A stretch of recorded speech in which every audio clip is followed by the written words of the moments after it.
রাজ্যের শিক্ষামন্ত্রী ব্রাত্য বসু তিনি যেমনটা বলেছেন যে 2019 সাল থেকে রাজ্যের স্কুল শিক্ষা দপ্তর মূল্যায়ন ব্যবস্থা চালু করেছে। কেন্দ্রের এই সিদ্ধান্ত আমাদের কাছে নতুন কিছু নয়।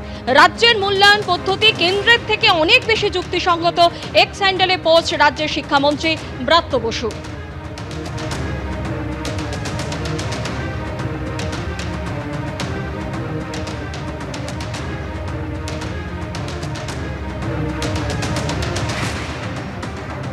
অষ্টম শ্রেণীতে পাশ ফেল ফেরানোর যে সিদ্ধান্ত নিয়েছে কেন্দ্র তা নিয়ে সিলেবাস কমিটি প্রাক্তন চেয়ারম্যান অভিক মজুমদার তিনি কি বলছেন দেখুন।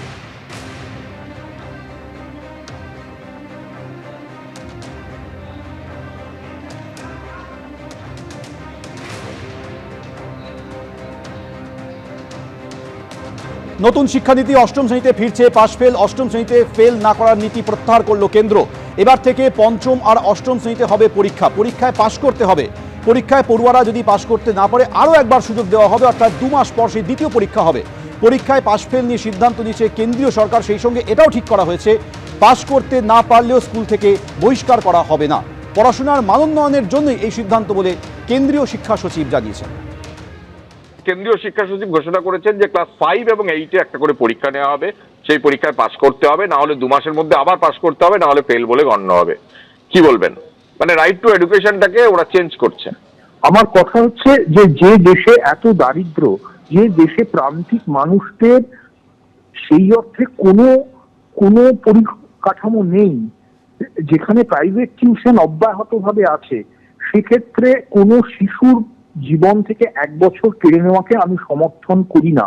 আপনারা মনে রাখবেন যে সারা বিশ্ব জুড়ে টিচিং শব্দটা উঠে গেছে, এখন যে শব্দটা এসছে তার নাম লার্নিং। সেই লার্নিংকে আমি ফেলিসিটেট করতে পারিনি, তার দায় শিশুটার জীবন থেকে 1 বছর আমি কেড়ে নেবো? কোনোদিন শুনেছেন যে একটা শিশু একটা ক্লাসে 7 জন ফেল করলে সেই ক্লাসের মাস্টার মশাইয়ের কোনো ধরনের শাস্তি হয়, কোনো ধরনের তার সমস্যা হয়? অর্থাৎ মাস্টার মশাই দিদিমণিদের কোনো দায়িত্ব নেই, সব দায়িত্ব শিশুটির আর শিশুর বাড়ির। আর শিশুর বাড়ির যদি বলে ধরেই নি আমরা, তাহলে তো বোঝাই যাচ্ছে আমরা প্রাইভেট টিউশনকে সমর্থন করছি। যার যত টাকা আছে সেই তত প্রাইভেট টিউটর দিয়ে দেবে বাড়িতে। আপনার মনে হচ্ছে যে এটা ঠিক হয়নি?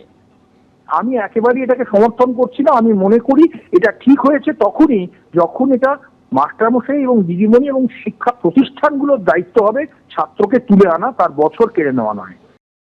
हम लोगों ने ये निर्णय लिया है कि 5वीं में और 8वीं में हर प्रयास करने के पश्चात यदि डिटेंशन करने की आवश्यकता पड़े तो डिटेन किया जाए, लेकिन उसमें यह भी प्रावधान किया गया है कि 8वीं कक्षा तक किसी भी बच्चे को हमारे स्कूलों से निष्कासित नहीं किया जाए।